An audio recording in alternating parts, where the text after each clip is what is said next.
오늘부터 우리가 나눌 이 본문의 내용은 본격적으로 예수님께서 제2차 갈릴리 사역을 시작하시는 그런 분기점이 되게 됩니다.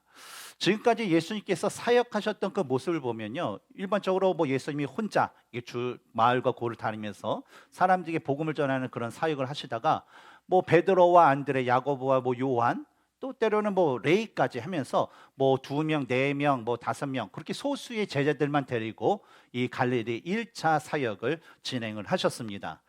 그런데 이제는 12제자를 예수님께서 택하여서 확정시키신 후에 그들과 함께 사역하시면서 이제 예수님께서 하시는 어떤 사역의 그 방향과 사역의 그 성격이 아주 다르게 변화를 갖게 되었습니다. 이와 같이 예수님의 사역에 있어서 이러한 변화를 얻게 된 것에는 이유가 있습니다. 뭐냐면 이제 예수님께서 마지막으로 감당해야 할 그 십자가의 그 고난의 사건이 얼마 남지 않았어요. 그리고 예수님께서 십자가에 달려 죽으시고 부활하시고 또 하늘에 오르신 후에 그 사역을 계속 이어져야 하는 그 복음의 사역을 대비하시고자 바로 이런 사역의 그 변화가 생긴 것이었습니다.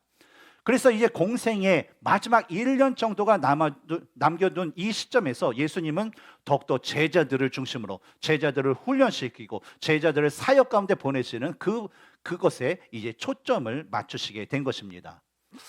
우리 교회도 교회가 세워진 지 올해로 9년이 됩니다. 9년. 어저께 우리 이정봉 집사님과 목장 모임 가운데 식사를 하면서 우리 교회가 벌써 9년이 됐습니다. 그런 얘기도 나누고 그러면서 집사님 그러시더라고요. 목사님이 오신 지 벌써 5년이나 됐네요. 그러더라고요. 참 저도 온 지 5년이 됐습니다. 그렇죠? 참 항상 그 새내기 같이 풋풋한 이렇게 모습으로 온 지 얼마 안 된 것 같은데 벌써 5년이라는 그런 시간이 지났습니다. 근데 그런 시간 동안 우리 교회가 이곳으로 또 이사 온 지 벌써 3년이라 5월이면 만 3년이 되죠. 3년이라는 그 세월이 되고 그러면서 영적으로나 또 외적으로나 좀 점점 이게 성장하는 그런 모습들이 우리에게 있었습니다. 참 그것을 생각할 때 참 감사해요. 이재호 집사님 참 생각하면 감사하죠, 그렇죠? 예, 맞아요. 우리 이재호 집사님 건축위원장으로 열심히 기도하시고 한 결과 또 이런 또 아름다운 성전도 얻게 되었는데, 그런데 많은 은혜를 더해 주시니까 너무나도 감사한 것 같습니다.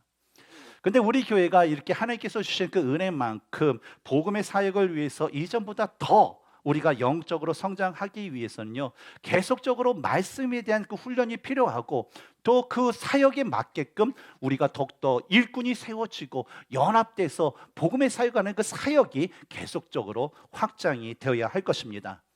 왜냐하면 이러한 영적인 공급과 영적인 삶을 우리가 계속적으로 끊임없이 살아가야만 우리가 인생에서 만날 수 있는 여러 가지 어려움과 때로는 사탄이 공격하는 어떤 미혹과 그 강력한 그 공격 가운데 우리가 평소에 붙들고 훈련했던 그 말씀을 붙잡고 그 말씀을 가지고 믿음으로 그 모든 것들을 이겨낼 수 있기 때문입니다.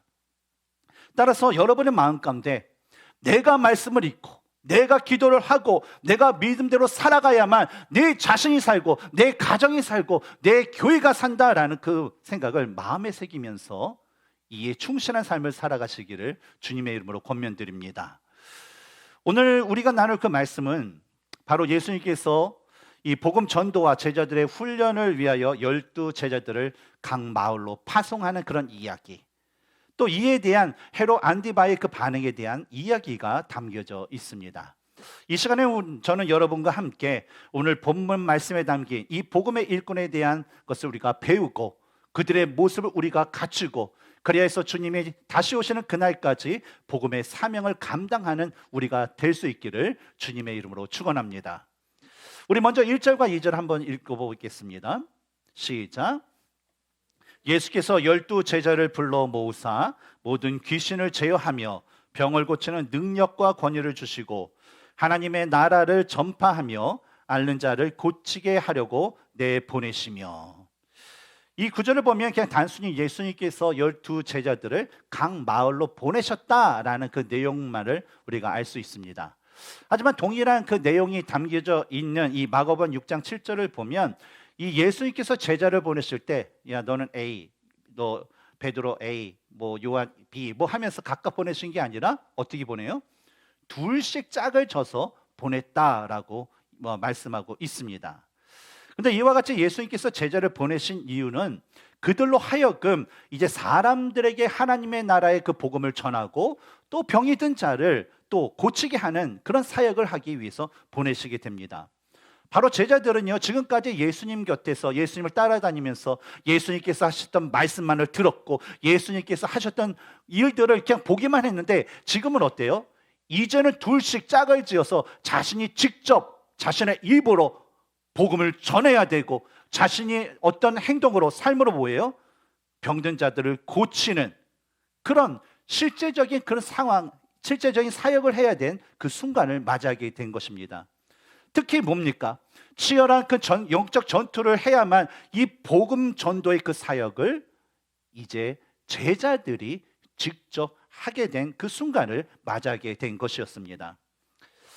그런데 이처럼 예수님께서 제자들을 각 마을에 보내실 때에 이 제자들에게 명령하신 말씀을 보면 몇 가지의 그 특징을 우리는 살펴볼 수가 있습니다.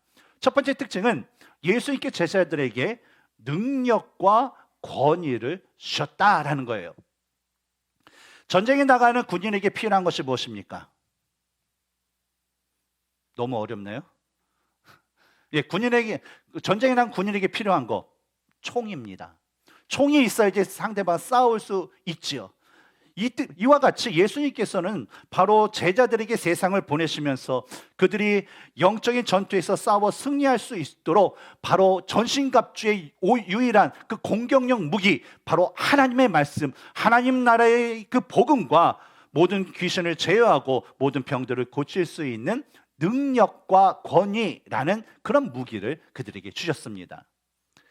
예수님께서 제자들에게 능력과 권위를 주신 후에 그들을 그냥 보낼 수도 있는데, 왜 능력과 권위를 주신 다음에 그들을 보낸 이유는 바로 하나님 나라가 가까이 왔음을 선포하는 것뿐만 아니라 예수님께서 그동안 공생애 제1차 갈릴리 그 사역 동안 제2년 동안에 했던 어떤 사람들의 그 병든 자들을 고쳐주시고 귀신 들린 자에게 귀신을 쫓아내는 것처럼 바로 사람들에게 필요한 어떤 육체적인 그 필요를 채우기 위한 사역을 맡기시기 위해서 뭘 주셨어요? 능력과 권위라는 그 무기를 주셨다라는 것입니다. 근데 여기서 예수님께서 제자들에게 준 능력과 권위라는 것은, 야, 내가 너에게 능력과 권위를 줄 테니까 잘 있어봐, 그러면서 무당꽃 하는 거 있잖아요. 한 것 좀 이렇게 하면서 어떤 주술적으로 능력과 권위를 받아라 해서 받은 것이 아니라, 사실 이게 찾아보면요, 그들이 쪽에 어떤 그런 하나님의 말씀이라는 것은 이전 동안 2년 동안 제자들이 예수님을 따라다니면서 듣고 배웠던 그런 말씀이었어요. 또한 그들이 가지는 어떤 병 고치는 것과 귀신 들린 자에게 귀신을 쫓아내는 그 사역은 뭐냐면, 예수님께서 가르쳐 주시고 말씀하신 그 말씀에 대해서 믿고 순종하는, 믿음과 순종에서 나오는 능력과 권위였다라는 것입니다. 마태복음 17장 14절에서 21절을 보면 귀신 들린 어린 아들을 가진 그 아비의 그 소원을 듣고 그 아이를 고쳐주신 예수님의 이야기가 나옵니다. 어느 그 남자에게는 귀신이 들려서 때로는 불구덩이 속에 뛰어들고 또 물구덩이에 뛰어들면서 몸을 상하게 하면서 심한 고통을 당하고 있는 한 아들이 있었습니다. 그래서 그 남자는 이 아들을 고치기 위해서 예수님의 그 제자들이 각 마을로 다니면서 여러 가지 사역을 한다. 예수님의 제자라고 하니까, 그래, 내가 예수님은 지금 못 만나니까 제자라도 만나면 고칠 수 있겠지 하면서 제자에게 데리고 갔어요. 그래서 내 아들 좀 고쳐주세요 라고 했지만 그 제자들이 아무리 뭔가를 해도 그 아들을 고쳐줄 수가 없었습니다. 그러다가 어느 날 예수님을 만나서 그가 있죠, 예수님, 제 아들을 고치기 위해서 예수님, 당신의 제자에게 갔지만 당신의 제자들이 제 아들을 고치지 못했습니다. 제발 고쳐주세요 라고 부탁을 하자 예수님께서는 그 아들에 있는 귀신을 꾸짖으시사 그 귀신을 쫓아내시게 됩니다. 근데 이런 광경을 봤던 그 제자들이 조용히 예수님께 와서, 예수님, 아니 우리는 예수님은 그렇게 말씀을 꾸짖고 쫓아내는데 왜 우리는 못합니까? 왜 문제가 뭐죠? 라는 그 질문을 하게 돼요. 그자 20절 전반부에서 예수님께서는 그들에게 이런 말씀을 하십니다. 너희 믿음이 작은 까닭이다. 여기서 말하는 너희 믿음이 작은 까닭이란 뭐예요? 너희 믿음이 연약하기 때문이다 라는 그런 말씀이에요. 그리고 이어지는 예수님의 그 말씀 20절 후반부를 보면 만일 너희에게 믿음이 겨자씨 하나만큼만 있어도 이 산을 명하여 여기서 저기로 옮겨지라 하면 옮겨질 것이요 또 너희가 못할 것이 없으리라 라고 말씀을 하십니다. 무엇입니까? 이 믿음이라는 것은요, 우리의 육신의 눈으로 보기에는 비록 아주 겨자씨만큼 아주 작은 믿음이라도 그 작은 믿음이 온전할 때 어떤 일이 벌어진다고요? 저 산을 명하여 반대쪽으로 옮길 수 있는 역사를 일으킬 수 있다라는 것입니다. 이런 믿음의 역사는요, 나중에 예수님께서 승천하시고 또 성령의 임재가 임한 후에 본격적으로 제자들이 소유하게 됩니다. 그리고 제자들이 소유하고 변화된 모습에 대해서 마가복음 16장 20절에서는 다음과 같이 말씀합니다. 제자들이 나가 두루 전파할세 주께서 함께 역사하사 그 따르는 표적으로 말씀을 확실히 증언하시니라. 어떻게 했다고요? 무엇 때문에? 주께서 함께 역사하심으로, 성령이 임재하시고 주께서 성령을 통해서 함께 하심으로 인해서 제자들에게 뭐가 나타났다고요? 능력과 권위가 나타나게 되었다라는 것입니다. 오늘날에도 예수님을 구세주와 주님으로 믿고 구원받은 모든 그리스도인들에게는 바로 하나님께서 주시는 능력과 권위라는 것이 주어지게 됩니다. 바로 성령 하나님을 통해서 주시는 바로 능력과 그 권위 말이죠. 근데 이러한 능력과 권위는 이 초대교회 시대의 12 사도들과 또 다른 예수님의 그 제자들에게도 주어졌던 것이었어요. 오순절날 이 기도하는 중에 성령 하나님께서 이제 그들 가운데 쫙 임하게 됩니다. 성령이 임하자 그곳에서 기도하면서 오실 그 보혜사를 기다렸던 사람들은요, 성령의 그 충만함을 받게 돼요. 성령의 충만함을 받자 그들이 나가서 복음을 전파하고 사역을 하는데 사도행전에서 말하는 건 뭡니까? 성령이 그들의 손을 통하여 역사하셨다는 거예요. 우리가 지난번에도 얘기했듯이 내가 어떤 은사가 있으면 내 능력이 이렇습니다라고는 비성경적이라고 얘기했죠. 뭐라고 얘기해요? 성령이 나를 통하여, 내 손을 통하여. 이게 성경적인 그런 대답입니다. 그래서 보면 성령이 그들의 손을 통해서 이루시는 그 이적들을 이 제자들이 경험을 하게 돼요. 그 경험을 하니까 뭐 매질을 맞고 윽박을 지르고 막 이렇게 사람들의 억압을 해도 어때요? 복음의 사역을 아주 기쁨으로 감당하게 되었다라는 거예요. 마찬가지로 오늘날 우리에게도요, 예수님을 구세주와 주로 고백하고 믿는 우리 믿음과 동시에 어때요? 성령 하나님의 임재가 우리들 가운데 임하게 됩니다. 따라서 우리가 그 성령님, 우리 안에 계신 그 성령님을 우리가 믿고 의지하면서 복음의 사역을 감당할 때에 우리의 가정과 직장과 교회에서 하나님의 뜻이 이루어지는 그 역사를 우리는 경험하게 될 것입니다. 이건 확실한 거예요. 근데 문제는 있어요. 문제. 여기에 계신 분들에게 이런 믿음이라는 것이 있습니다. 어떤 분들은 큰 믿음, 어떤 분은 작은 믿음. 근데 그 큰 믿음을 갖든지 작은 믿음을 갖고 있든지 이것이 문제가 아니라 그 갖고 있는 믿음이 과연 얼마나 온전한가에 따라서 성령의 역사는 달라진다는 거예요. 다음으로 예수님이 제자들을 보내시는 두 번째 특징을 볼 수 있는데 아무것도 가져가지 말라라고 말씀을 하십니다. 우리 3절을 읽겠습니다. 시작. 이르시되 여행을 위하여 아무것도 가지지 말라. 지팡이나 배낭이나 양식이나 돈이나 두벌옷을 가지지 말며. 예수님께서 말씀하신 지팡이, 배낭, 양식, 돈, 그리고 여벌의 옷, 이것은 뭘 얘기합니까? 뭐 오늘날에도 마찬가지지만 당시 여행자들이 가져야 할 최소한의 여행 물품들이라는 거예요. 오늘날에도 어떻습니까? 우리가 캠핑을 가든지 아니면 뭐 휴가차 다른 데 여행을 가든지 우리가 그 집을 떠나서 다른 곳에 가려면 기본적으로 생활할 수 있게끔 가져가야 할 아주 최소한의 기본 물품들이 필요합니다. 그렇죠? 뭐가 필요해요? 뭐 돈도 필요하고 그다음에 옷도 필요하고 화장품도 필요하고 뭐 세면 도구도 필요하고 갈아입을 옷도 필요하고 또 즐기려면 기타 등 플러스 뭐 있잖아요. 그럼 기타 물품, 최소한의 물품들이라는 거예요. 그러나 그럼에도 불구하고 예수님께서는 뭐라고 얘기하십니까? 이러한 최소한의 필수품조차도 전도 여행에서 가져가는 것을 엄격히 금지하셨다라는 거예요. 첫 번째로 금지하신 것이 무엇입니까? 지팡이에요. 지팡이. 예. 이 명령을, 이 동일한 이야기가 담겨진 마가복음 6장 8절의 말씀과 비교해 보면, 아니 도대체 어떤 말씀이 옳은 거야? 누가 잘못 얘기하는 거야? 누가 옳은 말을 한 거야? 라고 하면서 우리 헷갈릴 수가 있어요. 왜냐하면 누가복음에서는 지팡이를 가져가지 말라라고 되어 있는데 마가복음에서는 뭐라고 되어 있습니까? 지팡이 외에는 다른 것을 가져가지 말라. 뭐예요? 지팡이는 가져가도 된다라고 말씀을 하고 있기 때문입니다. 그러나 각 복음서에서 말하는 지팡이의 그런 당시에 사용했던 지팡이의 용도와 관련되어서 우리가 말씀을 살펴볼 때에 이 마가복음과 누가복음의 말씀이 서로 다른 지팡이, 다른 말을 하는 것이 아니라 동일한 말씀인 것을 알 수가 있습니다. 당시 시대는 이 지팡이는요, 두 가지 그 목적, 용도로 사용을 하곤 하였어요. 첫 번째는 이 여행객들이 이 여행을 하다 보면 어때요? 허리도 아프고 다리도 아프고, 특히 우리 오늘날도 등산하게 되면 항상 필수품이 있죠. 뭐가 있어요? 지팡이. 왜 갖고 다니죠?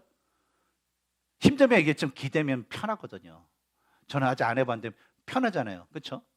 그리고 다른 용도가 있습니다. 그건 뭐냐면 당시에는요, 이 타운을 떠나서 다른 마을로 간다라는 것은 모험이었어요. 왜냐하면 강도들이 많거든요. 그래서 혹시 강도를 만날 때에 뭐 무기로 사용하기 위해서 이 지팡이를 호신용으로 갖고 다녔다라는 거예요. 뭐 정확하진 않지만 오늘날 제가 예전에 어떤 분이 목사님 요즘은 그래도 목회자도 골프를 배워야 됩니다 해서 골프를 가르쳐 준다고 그래서 한번 이렇게 레인지에 가서 열심히 연습하다가 오늘 필드를 한번 가시죠. 그러다가 필드 가서 열심히 쳤어요. 근데 잘 나가나요? 멀리는 나가는데 항상 옆으로 이렇게 휘어요. 그러면 공이 이 숲속 이렇게 덤불에 들어가잖아요. 그러면 공을 가져가긴 했는데 그래도 세이브하기 위해서 목사님 제가 공을 찾는데 도와주겠습니다라고 불러요. 그러면서 항상 그래요. 목사님 근데 여기 공을 찾으러 들어갈 때 항상 잊지 말아야 될 것은 그 7번 그 채를 꼭 갖고 가시기 바랍니다. 그래요. 그래요? 왜요? 뭐 거기서 골프 칠 일도 없는 텐데 왜 그걸 가져가야 되나요? 그랬더니 수풀에서 뱀이 나올 수 있다는 거예요. 그래서 뱀이 나오면 이 골프채로 어때요? 뱀의 머리를 치라는 거예요. 그래야지 산다고. 그래서 운동할 때는 골프채는 여가용이지만 공을 찾으러 갈 때 골프채는 무기인 것처럼 당시 지팡이도 그런 무기 역할을 했다라는 것입니다. 바로 마가와 누가는요, 이러한 지팡이의 용도에 근거하여서 마가복음에서는 전도 여행 시의 필요를 덜어줄 수 있는 그 지팡이는 가져가라 라고 말씀하신 거고, 바로 누가복음에는 이 여행의 평일을 위한 지팡이에 대한 말씀이 아닌 호신용으로 너희 지팡이 가져갈 필요 없어, 그러니까 가져가지 마, 그런 말씀을 하신 거예요. 왜냐하면 하나님은 어떤 하나님이에요? 우리 하나님. 우리 하나님은요, 자신의 그 백성들을 항상 눈여겨보시고 지켜주시고 보호해주시고 인도하시는 그 하나님이라는 거예요. 근데 예수님께서 보내는 파송하는 이 제자들은 누구의 일꾼들이에요? 하나님의 일꾼들이에요. 그래서 너희들이 위험하거나 어려운 일 되면 하나님께서 너와 함께 하시고 하나님께서 너를 지켜주실 것이기 때문에 그 지팡이가 필요 없다라는 거예요. 그리고 예수님께서 명령하신 이 전도 사역이라는 것은 우리가 가질 수 있는 어떤 보이는 지팡이와 세상의 것들이 아니라 바로 하나님만을 믿고 하나님만을 의지하면서 이루어야 할 그 영적인 사역이기 때문이었습니다. 그래서 뭘 가져가지 말라고요? 지팡이 너 가져가지 마라고 말씀하신 거죠. 그리고 두 번째로 이 지팡이와 함께 금지시킨 품목이 있습니다. 뭐죠? 배낭을 가져가지 말라라고 말씀합니다. 여기서 말하는 이 배낭이라는 것은 당시 여행자들이 어떤 여행에 필요한 생필품을 담았던 그 배낭, 그것을 의미하기도 하고, 또 하나는 거린들이 음식 좀 주세요 하면서 음식을 얻으면 그 음식을 집어넣는 그런 주머니라는 그런 의미를 가지고 있습니다. 그런데 예수님께서 제자들에게 이러한 배낭을 가져가지 말라라고 금지하신 이유는 당시에 이 순회를 하면서 먹을 것을 구걸하고 또 재물을 챙기는 그런 순회 철학자나 종교인들과 구분시키고 또 그들의 모습을 제자들이 본받지 않도록 하기 위해서 이 배낭 소지를 금지하셨던 거예요. 당시 이 헬라 시대에는요, 이 고대 철학자들, 그렇죠? 뭐 그리스, 아테네 그러면 철학자들, 그렇죠? 그래서 우리가 제일 잘 아는 누구?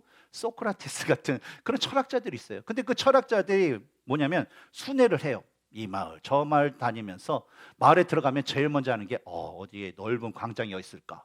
그래서 광장을 때 선택해요. 그래서 광장에 딱 들어가서 거기 위에 단상 같은 데 올라가서 자신이 알던 모든 그 지식을 이제 다 하면서 강연을 하게 됩니다. 샬라 그런 사람들이 모일까요? 안 모일까요? 뭐 많이 모일 때도 있고 적게 모일 때도 있겠죠. 그럼 그 강연을 듣고 이제 돈을 주면 그 돈을 그 뭐 배낭 거기다 넣어요. 이 마가복음에서 전낭 뭐 그렇게 하는데 그 가방에 넣긴 합니다. 그런데 당시에는요, 이처럼 이 순회 그 철학자들이 강연을 딱 했을 때 얼마나 많은 사람들이 모였는가, 그리고 얼마나 많은 돈을 그들이 이 강연자에게, 철학자에게 주었느냐에 따라서 저 사람은 능력이 있는 사람, 실력이 있는 사람, 저 사람은 능력이 없는 사람으로 구분을 했다라는 거예요. 그러니까 저는 이 대목을 보면서 예전에 제 어렸을 때 생각을 좀 해봤어요. 이제 우리 구정이 좀 지났지 않았습니까? 지난주인가요? 그렇죠. 이 세배를 하면 어렸을 때 이 세뱃돈을 이게 받는 게 목적이잖아요. 올해 세뱃돈 목표 달성 뭐 몇만 원. 저희 때는 뭐 1,000원, 2,000원 세뱃돈 그렇게 줬으니까 뭐 10,000원, 20,000원 뭐 괜찮나 그 정도였는데, 어린아이들 뭐예요? 복주머니 탁 해가지고 세비하면 거기다 딱 넣고 나중에 그걸 뭐예요? 나 이만큼 받았어요. 복주머니 자라나는 것처럼 이 순회 그 철학자들이 그런 일들을 했다라는 것입니다. 따라서 예수님께서는 이런 순회 철학자들과 종교인들의 그 잘못된 부분을 이 제자들이 담는 것을 원치 않으셨어요. 그리고 각 마을 사람들에게, 마을에 갔을 때에 그 마을 사람들이 자신의 그 제자들의 그 모습을 마치 그 순회 철학자들이나 종교인들처럼 종교인들과 똑같다라는 그 인식을 주지 않기 위해서 제자들로 하여금 배낭을 가지가지 말라라고 금지하셨던 것입니다. 그리고 이 외에도 뭐 빵, 뭐 양식, 빵을 얘기하는 뭐 양식, 또 당시에 사용되었던 뭐 은전인 돈, 또 여번에 오신 두 벌의 옷, 이것도 가져가지 말라고 해요. 왜냐하면 예수님께서 마태복음 10장 10절에 여행을 위하여 배낭이나 두 벌 옷이나 신이나 지팡이를 가지지 말라. 이는 왜냐하면 일꾼이 자기의 먹을 것을 뭐라고요? 받는 것이 마땅함이라라는 그 말씀처럼 일꾼은 누가 책임져 준다라는 거예요? 일꾼의 먹을 거 누가 책임져 준다라는 거예요? 주인이 책임져 준다는 거예요. 일꾼이 일어나는 데서 필요한 것을 누가 공급해 준다라는 거예요? 주인이 공급해 준다라는 거예요. 하물며 제자들은 누구의 일꾼이라는 거예요? 하나님의 일꾼이니까 하나님께서 너희를 먹을 것을 채워주시고 너희 필요한 것을 공급해 주시기 때문에 그런 것들을 뭐 돈이나 음식이나 여벌의 옷, 그것을 가져갈 필요가 없다라는 거예요. 그리고 이 복음의 사역은 바로 그 하나님, 자신의 일꾼을 돌보시는 그 하나님만을 의지하면서 살아가야 해야 할 그런 사역이기 때문에 너희도 그런 거 걱정하지 마, 가져가지 마. 하나님께서 다 채워주실 거야. 그러니까 너희들이 일꾼으로서 해야만 하는 일인 바로 복음 사역에만 집중해 나가는, 그 집중을 할 수 있도록 바로 예수님께서는 그렇게 모든 물품을 가져가지 말라라고 말씀하신 것입니다. 다시 세 번째로 예수님께서 제자들을 보내신 세 번째 특징은 한 곳에 머물라라고 말씀해요. 우리 4절을 같이 읽겠습니다. 시작. 어느 집에 들어가든지 거기서 머물다가 거기서 떠나라. 여기서 말하는 집과 또 들어가다라고 번역된 원어의 의미를 살펴보면 집은 뭐 거주하는 그 집뿐만 아니라 그냥 한 식구라는 그런 의미가 있습니다. 같이 밥을 먹고 뭐 이렇게 같이 생활하는 가족, 그런 의미가 있어요. 그리고 들어가다라는 것은 뭐 건물 안에 들어가다라는 것도 있지만 그 안에, 집 안에 있는 사람들과 함께 어떤 이슈가 생기면 함께 참여하고 공유해라, 한 가족처럼 여기라라는 그런 의미를 가지고 있어요. 그래서 이런 의미를 종합해서 우리 4절의 말씀을 다시 보면 이 전도자가 어느 마을에 들어가서 복음을 전파합니다. 그러면 그 복음을 들은 사람이 오늘은 우리 집에서 쉬십시오 라고 해서 초청하게 돼요. 그래서 그 집에 들어가면 아유 뭐 나는 내일이면 갈 테니까 뭐 에이 뭐 상관하지 말고 신경 쓰지 말고 그래 나는 이틀 있으면 갈 거니까 아유 저 사람 뭐 하든 신경 쓰지 마 하는 어떤 나그네처럼 지내는 것이 아니라 그들이 복음을 듣고 주 안에서 한 가족이 되었기 때문에 그 집에 들어가서 그 집에서 사람들과 깊은 교제를 나누고 그들이 가진 어떤 문제와 상황이 있으면 그것을 똑같이 그것을 공유하고 참여하라라는 그런 모든 상황을 함께 공유하라라는 그런 의미를 가지고 있습니다. 그런데 계속해서 우리가 말씀을 보면 우리는요 예수님께서 말씀하신 이 명령과 함께 또한 우리가 지켜야 할 주의 상황이라는 것이 있다라는 것을 볼 수가 있어요. 첫 번째 주의 상황은 각 마을에 들어갔을 때에 한 집에 머물다가 떠나라라는 거예요. 다시 한번 우리 4절에 읽겠습니다. 시작. 어느 집에 들어가든지 거기서 머물다가 거기서 떠나라. 당시 이 순회 철학자들이 있다고 하지 않았습니까? 이 철학자들이 각 마을과 이제 도시에 가게 되면 강연을 하고 나서 그날 밤에 그 마을 사람의 집에서 머물게 됩니다. 그래서 선생님 우리 집에서 오늘 쉬시죠 하는 것들. 근데 이런 모습은요 뭐 우리에게도 뭐 그렇게 낯설지 않은 그런 모습이에요. 뭐 요즘은 조금 뭐 손님이 온다 그러면 집에 모시기 힘들면 아예 뭐 호텔 이렇게 잡아드리지 하면서 호텔에 모시기도 하지만 뭐 10년 전이나 20년 전만 해도 어떤 교회에 아주 강사 목사님이 오셨다 그러면 그 목사님이 그 밤에 어느 집에서 주로 주무시나요? 그 교회의 교인들 중에서 이렇게 모시기 원하시는 분의 집에 머물게 됩니다. 그런데 문제는요. 당시 이 순회 철학자들 경우에는요. 처음에 어떤 사람이 초대해서 그 집에 갔어요. 딱 갔더니 딱 봤어요. 그때 환경이 순회 그 철학자의 눈에 마음이 안 차요. 그래서 딱 이렇게 뭐 또 식사도 딱 내려왔는데 가지고 나왔는데 자신은 뭐 스테이크를 먹고 싶은데 뭐 웰빙이라고 뭐 건강식이라고 여러 가지 뭐 아보카도나 야채가 나오니까 그것도 마음에 들지 않아요. 또 침대를 딱 봤더니 나는 킹 사이즈 베드에서 편하게 자고 싶은데 이거 싱글 베드네. 그래서 마음에 안 들어요. 그래서 여기서 못 자겠어 그러면서 자신에게 이 집을 소개해 준 사람한테 좀 다른 곳으로 가면 안 될까요? 라는 그런 얘기를 하면서 옮기는 경우가 있었다라는 거예요. 그런데 옮기는 경우에 더 좋지 않은 곳으로 가나요? 아니면 더 좋은 곳으로 가나요? 어떻게 여러분 같은 경우에는 어떻게 소개시켜 주겠어요? 더 좋은 것을 소개해 주게 된다라는 거예요. 근데 만약에 여러분 실감이 안 나는 것 같은데 만약에 우리 교회에 어떤 목사님이 오셨다고 그래요. 아주 유명하신 분. 그러면 좀 모시고 싶잖아요. 그래서 청소도 하고 우리 집에 딱 모셨는데 이분이 딱 오시자마자 표정이 별로 안 좋아요. 너무 아름답네요. 그래야 되는데 막 입을 하고서 그랬더니 하는 말이 제가 다른 집으로 좀 갔으면 좋겠습니다 하든지 아니면 소개준 뭐 목사 저 같은 목사한테 이렇게 전화를 해서 제가 저 강사 목사님 딴 집으로 가시게 됐습니다라고 그런 일을 겪게 되면 여러분 기분이 어떻겠어요? 분명히 있잖아요. 마음에 안 들기 때문에 가는 거잖아요. 그러나 그분이 이틀 집회에서 아주 주옥 같은 말씀을 전하신다 해도 그 말씀이 들어오겠어요? 안 들어오겠어요? 들어와요? 그 되게 훌륭하신 분입니다. 근데 대부분요 안 들어와요. 우리 교회에서도 어때요? 저하고 이렇게 하다가 뭔가가 이렇게 마음에 안 맞아요. 그래서 저로 인해서 감정이 상했어요. 그러면 제가 주옥 같은 말씀을 뭐 이렇게 퍼부어도요 어때요? 그 말씀이 좋게 들릴까요? 너나 잘하세요 그러면서 그런 반응이 올 수밖에 없다라는 거예요. 이에 대해서 누가는 바로 예수님께서 말씀 중에 떠나라라는 그 말씀에 다른 마을이나 도시로 떠날 때라는 그 뜻을 가진 그 단어로 이 떠나다라는 것을 썼어요. 근데 마가의 경우에는 동일한 말씀을 마가복음 6장 10절에서 그것을 떠나기까지 거기에 유하라라고 기록하고 있습니다. 근데 이 구절에서 떠나다라는 것은 뭐 누가 같이 다른 마을, 지역으로 떠날 때라는 그 의미도 있지만 박해로 인하여서 어쩔 수 없이 다른 지역으로 피할 때라는 그 의미를 포함하고 있다는 거예요.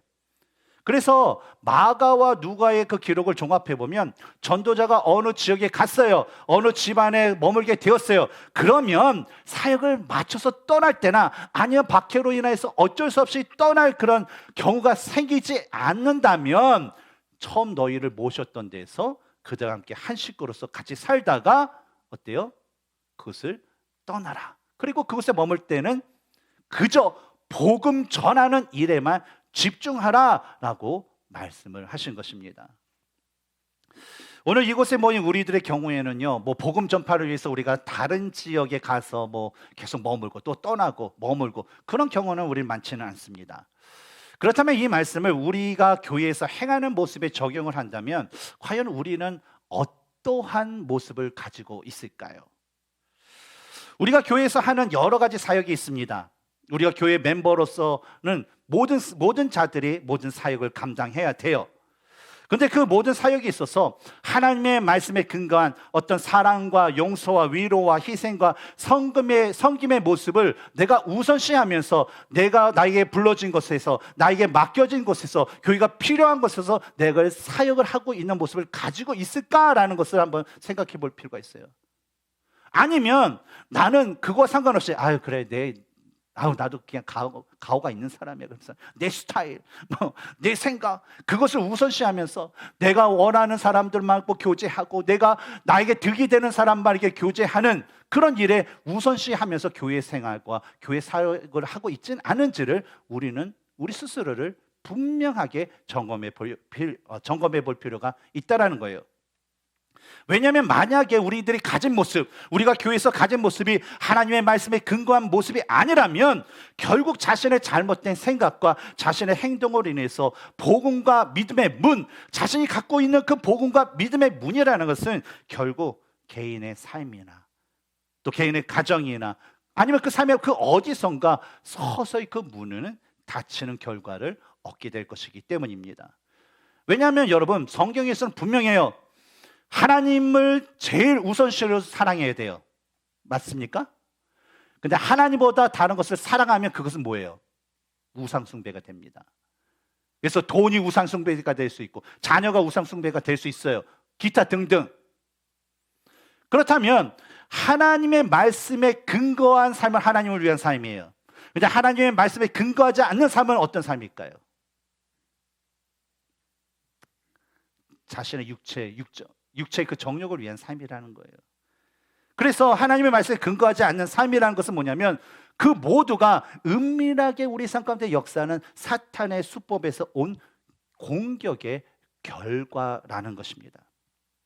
따라서 우리는 날마다 자신을요 말씀과 기도로 성찰하면서 혹시 나에게 잘못된 부분이 있으면요 계속해서 우리 네 생각대로 해, 네 마음대로 해 하는 그런 사탄의 그 유혹과 그 모든 것들을 물리치고 바로 하나님 말씀대로 회개해야 돼요. 만약에 우리가 지금 죄가 진짜 징계가 필요하다면 주님 내가 징계를 받아서라도 완전히 회복되기 원합니다 라는 그 간구를 하면서 온전하게 변화되는 우리 모두가 되어야 할 것입니다. 그리고 두 번째 주의 상황은 각 마을에 영접하지 않아 떠날 때에 증거를 삼으라 라고 말씀합니다. 우리 5절에 읽겠습니다. 시작. 누구든지 너희를 영접하지 아니하거든 그 성에서 떠날 때에 너희 발에서 먼지를 떨어버려 그들에게 증거를 삼으라 하시니. 이 발에서 먼지를 이렇게 털어내는 행위는요 유대인들이 어느 이방인 그 도시에 갔다가 그것을 나올 때에 이 이방인들에 있는 어떤 부정한 것을 다 털어버린다라는 그 의미로 행했던 이 습관적인 행위였습니다. 그런데 본문에서는 예수님께서 제자들을 어느 지역으로 보내셨는지에 대한 인포메이션이 없어요.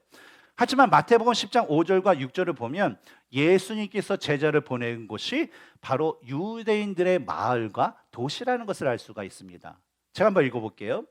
예수께서 이 12를 내보내시며 명하여 이르시되 이방인의 길로도 가지 말고 사마리아인의 고을에도 들어가지 말고 오히려 이스라엘 집에 잃어버린 양에게로 가라라고 말씀하셨어요. 그런데 한번 생각해 보세요. 예수님께서 제자들을 각 유대의 각 마을과 도시로 보내셨어요. 그런데 제자들이 가서 하나님의 나라의 그 복음을 전했는데 그 유대인들이 그 말씀을 듣지 않을 경우에 어때요? 그곳을 바로 이방인의 그 도시처럼 여기면서 떠날 때에 뭘 하라는 거예요? 발에서 먼지를 털어버리면서 증거를 삼으라라고 말씀하셨다는 거예요. 근데 왜 예수님께서 이러한 명령을 제자들에게 하신 걸까요? 아니 사마리아인도 아니고 유대인들이 사는 그 주위에서 뭐 하나님 말씀 뭐 듣지 않았다고, 예수님 하나님 나라의 말씀을 듣지 않았다고 왜 그 먼지를 털어버리라고 얘기하셨을까요? 근데 우리는 이에 대한 그 대답을요, 요한복음 8장에 기록된 말씀을 통해서 우리는 찾아볼 수가 있습니다. 우리 31절과 32절을 읽겠습니다. 시작. 그러므로 예수께서 자기를 믿은 유대인들에게 이르시되 너희가 내 말에 거하면 참으로 내 제자가 되고 진리를 알지니 진리가 너희를 자유롭게 하리라. 예수님께서 여러 고을과 마을을 다니면서 말씀, 하나님에 대한 그 말씀을 아주 권위 있게, 아주 전능한 그 말씀으로, 권능으로 말씀을 전하셨어요. 그랬더니 유대인들 중에는 많은 사람들이 제가 예수님을 믿습니다, 예수님 최고예요, 예수님 사랑해요, 예수님 좋아요, 그러면서 예수님 따라다니는 유대인들이 있었어요.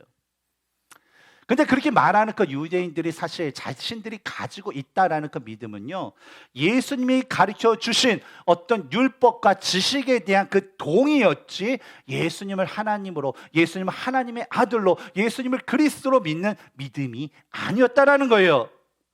이에 대한 근거가 뭐예요? 예수님께서 47절에서 다음과 같이 분명하게 말씀하셨어요. 하나님께 속한 자는 하나님의 말씀을 듣나니 너희가 듣지 아니함은 하나님께 속하지 아니하였음이니라. 예수님께서 말씀하신 것은 하나님의 말씀이었어요. 아버지께서 나에게 말씀하심으로 내가 너에게 말하노라 라고 말씀하셨어요. 근데 그 말씀을 듣지 않으면 하나님께 속하지 않았다는 거예요. 그래서 우리가 다시 한번 말씀을 우리가 보면 하나님께 속한 자였다면 바로 예수님이 전하시는 그 모든 말씀을 다 들을 수밖에 없다라는 거예요. 그러나 아무리 자신이 예수님을 좋다고 예수님을 믿는다고 하지만 예수님의 말씀을 듣지 않는 자는 하나님께 속한 자가 아니라 마귀에게 속한 자라라고 말씀하신 거예요. 예수님께서 그들을 보시고서 얘기하신 것이 여러 가지 말씀이 있어요. 너희들은 제2의 그런 종된 자들이다. 나는 아버지께서 보여준 것을 너희 보는데 너는 너희 아버지라고 얘기하는 그 아버지가 하는 대로 행하는구나 라고 하면서 나중에 말씀하신 거 보면 너희들은 아비 마귀에서 태어난 자들이다라는 그 얘기를 해요. 그래서 예수님께서 그들의 죄를 지적하시고 지적하시고 너희가 나를 통해서 내가 너희를 자유케 하겠다라고 하지만 그들은요, 예수님의 말씀을 통해서 자신의 죄를 회개하고 자유를 누리려는 그 몸부림보다 오히려 자신의 죄를 지지 않고 예수님께, 예수님 당신이 그러니까 우리가 당신을 사마리아인처럼 취급하는 거예요. 그러니까 당신을 귀신 들린 자처럼 우리가 여기는 거예요. 아유, 이 예수라는 사람 가만 놔두면 안 되겠네. 여러분 돌을 들으세요. 그리고 쳐서 죽이자라는 그런 모습까지 유대인들이 보이게 되었다라는 것이죠. 만약에 우리의 모습도 평상시에는 믿음이 있다, 나는 믿음의 사람이다 라고 얘기를 해도 어려움과 환난의 순간에 말씀대로 순종하고 회개하고 돌이키는 삶을 살지 못한다면 그 사람이 맞는 믿음은요, 아니면 그 믿음이 그 사람에게 없거나 아니면 그 사람이 가지고 있는 믿음은 병들었다라는 증거일 것입니다. 따라서 다시 5절의 말씀을 보면 아무리 그들이 혈통적으로 유대인이라도 바로 예수님께서 말씀하신, 제자를 통해서 말씀하신 하나님 나라의 복음을 듣지 않는다면 그들은 더 이상 하나님에 속한 자들이 아니라 바로 마귀에 속한 이방인과 같은 자들이기 때문에 그것들을 증거하는 표시를 남기기 위해서 발등에 먼지를 털라라고 말씀하신 것입니다. 그리고 이런 명령과 이 주의사항을 듣고 드디어 이 제자들이 각 마을로 가서, 각 도시를 가서 사역을 하게 됩니다. 그리고 그 결과에 대해서 6절과 7절에서 다음과 같이 말씀합니다.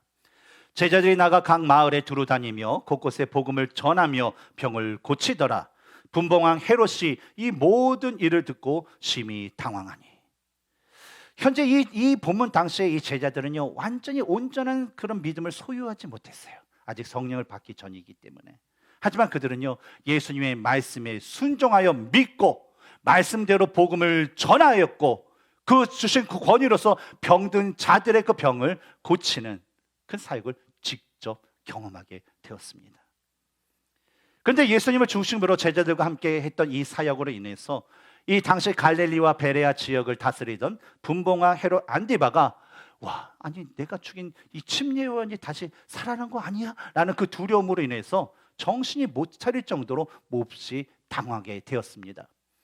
근데 이것이 왕궁에 있는 그 분봉왕을 이렇게 만들 정도라면 그만큼 당시에 예수님께서 제자들을 보내시면서 하셨던 그 복음의 능력이 갈릴리와 베레아 지역을 관통하고 그 지역, 그 주위에 있는 모든 지역에 아주 큰 영향력을 미쳤다라는 그런 결과임을 우리는 알 수가 있습니다. 복음의 사역은요, 오늘날에도 하나님께서 원하시고 예수님께서 명령하신 일입니다. 그리고 그 명령을 따라 지켜 행할 때에 복음의 역사는 우리의 개인의 삶을 시작으로 하여서 계속적으로 이 세상에 큰 영향력을 발휘하게 될 것입니다. 그런데 이러한 결과를 얻기 위해서는 한 가지 중요한 요소이자 역사의 시작이 되는 것을 우리가 가져야 된다는 거예요. 그것이 뭐냐면 바로 순종이라는 것입니다. 우리가 가져야 할 순종의 모습은 자신의 감정과 생각과 세상이 말하는 것과 다를지라도 하나님의 말씀이시기 때문에, 하나님께서 말씀하셨기 때문에, 명령하셨기 때문에 그것대로 따라 행하는 그런 모습이라는 거예요. 하지만 이러한 말씀에 대한 순종의 마음과 삶이 부족하거나 없을 때는요, 우리는 모든 그 상황 가운데 쉽게 감정과 쉽게 이성적인 면에 휩싸여서 그저 자신의 소견에 옳은 대로 말하고 행동할 수밖에 없을 것입니다. 그런데 이러한 이런 모습에 대해서 어떤 수도사의 그런 이야기가 있습니다. 한 수도사가 광야에서 하나님의 뜻을 받고 영적인 능력을 받기 위해서 영성 수련을 위해서 금식 기도를 하고 있었습니다. 그런데 이 광경을 지켜보던 이 마귀가 저 수도사를 그냥 이대로 놔두면 우리 이 마귀의 세계에 큰 화가 될 것 같다라고 해서 이 수도사를 유혹하고 기도를 방해하기로 했습니다. 그래서 처음에는 마귀는 이 금식 기도를 했기 때문에 아주 그냥 진수성찬하는 음식으로 이거 좀 먹어봐, 이거 좀 먹어봐, 향기가 좋지 않아? 이 맛이 얼마나 좋은데, 그러면서 유혹을 해요. 근데 꼼짝도 하지 않자 이번에는 의심도 주고 공포도 주고 유격도 주고 물질도 있고 명예 등등 다양한 것으로 이 수도사를 막 유혹하게 합니다. 하지만 이미 기도로서 무장한 이 수도사는 그 유혹에 꿈쩍없이 그 기도에 집중했어요. 이제 약이 바짝 오는 이 마귀가 이제 최후의 수단으로 수도사에게 이런 이야기를 전하게 됩니다. 이보기의 수도사 양반, 글쎄 당신 동생 있잖아. 당신 동생이 당신이 속해 있는 그 교구에 교주가 되었대! 라는 그 소식을 전해요.